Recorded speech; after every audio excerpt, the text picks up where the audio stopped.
बड़ी जानकारी। रेवाड़ी में झुग्गी झोपड़ियों में लगी भयंकर आग, मौके पर दमकल की गाड़ियां मौजूद। छोटे सिलेंडर फटने की भी आवाज आई, कई छोटे सिलेंडर फटे जिनकी आवाज आई है। बहरहाल बड़ी जानकारी आप तक पहुंचा रहे हैं, जो आपको बताते चले कि रेवाड़ी में झुग्गी झोपड़ियों में भयंकर आग लगी, मौके पर दमकल की गाड़ियां मौजूद, कई छोटे सिलेंडर के फटने की भी आवाज आई है। बड़ी जानकारी आप तक पहुंचा रहे हैं, जहां झुग्गी झोपड़ियों में भयंकर आग लगी है। रेवाड़ी में ये आग लगी है झुग्गी झोपड़ियों में। बहरहाल मौके पर कई दमकल की गाड़ियां मौजूद रही, जिन्होंने आग पर कंट्रोल करने की पूरी कोशिश की। चलिए और जानकारी लेंगे, हमारे साथ हमारे सहयोगी श्याम बाटला जुड़े हुए। श्याम, क्या कुछ अपडेट मिल पा रही है रेवाड़ी में झुग्गी झोपड़ी में भयंकर आग लगने की?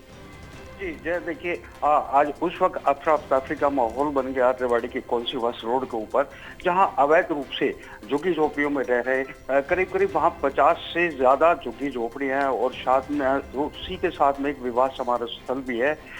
ये आग किस कारण से लगी इसका अभी खुलासा नहीं हो पाया, लेकिन बताया जा रहा है कि झुग्गी झोपड़ियों के साथ में काफी कबाड़ पड़ा हुआ था और उसी कबाड़ में शुरुआत हुई आग लगने की। तेज गर्मी, आज बहुत ज्यादा गर्मी थी, गर्मी के कारण से शायद किसी ने बीड़ी या सिगरेट पीकर वहां पर फेंकी और जिसके कारण से बताया जा रहा है शुरुआती जांच में कि उस कारण से आग लगी।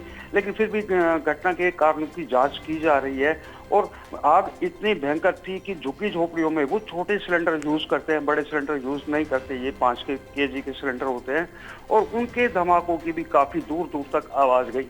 आवाज सुनने के बाद आसपास के लोग इकट्ठा हो गए और तुरंत मौके पर दमकल की करीब करीब 5 गाड़ियां वहां पर पहुंची, जिन्होंने करीब 1.5 घंटे की कड़ी मशक्कत के बाद अब आग पर काबू पाया। लेकिन अभी तक वहां से धुआं निकल रहा है और जो झुग्गी झोपड़ियों में लोग रह रहे थे, छोटे छोटे बच्चे थे, गर्मी का समय था और वो सो रहे थे वहां पर, और ऐसे में आग लगी।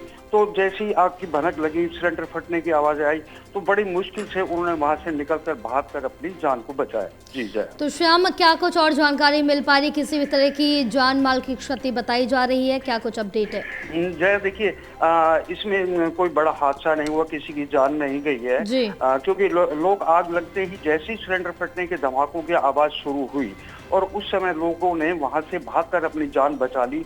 पास में ही पुलिस थाना था, पुलिस भी मौके पर मौजूद थी वहां पर और पुलिस ने भी काफी उनकी मदद की वहां से उनको निकालने में और सभी लोगों को सुरक्षित निकाल लिया गया। लेकिन बताया जा रहा है कि झुग्गी झोपड़ियों में रखा उनका सामान काफी हद तक जलकर राख हो गया है।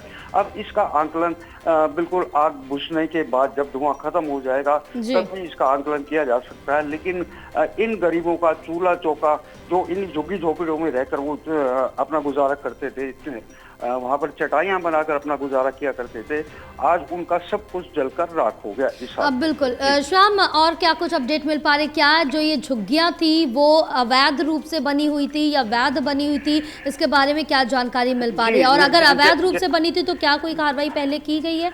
जय, देखिए ये जो जगह है ये सरकारी जगह है और काफी समय से खाली जगह पड़ी हुई थी और गवर्नमेंट की जगह है, वहां पर इन लोगों ने कब्जा किया हुआ था। झुग्गी झोपड़ी वालों ने कई बार इनको नोटिस दिया गया, हटाई भी गई, लेकिन हटाने की कार्रवाई जो है वो 1 या 2 दिन तक चलकर ही जो है सिमट कर रह जाती है। उसके बाद जैसे ही ये लोग मौका देखते हैं फिर उसके बाद तुरंत आकर वहां पर बचना शुरू कर देते हैं, क्योंकि ये मजदूर लोग हैं, लेबर लोग हैं, मजदूरी करके अपना गुजारा करते हैं, चटाइयां बनाकर अपना काम करते हैं, दूसरे छोटे मोटे काम करके रेडी रिक्शा या सब्जी की रेडियां लगाकर अपना गुजारा चलाते हैं।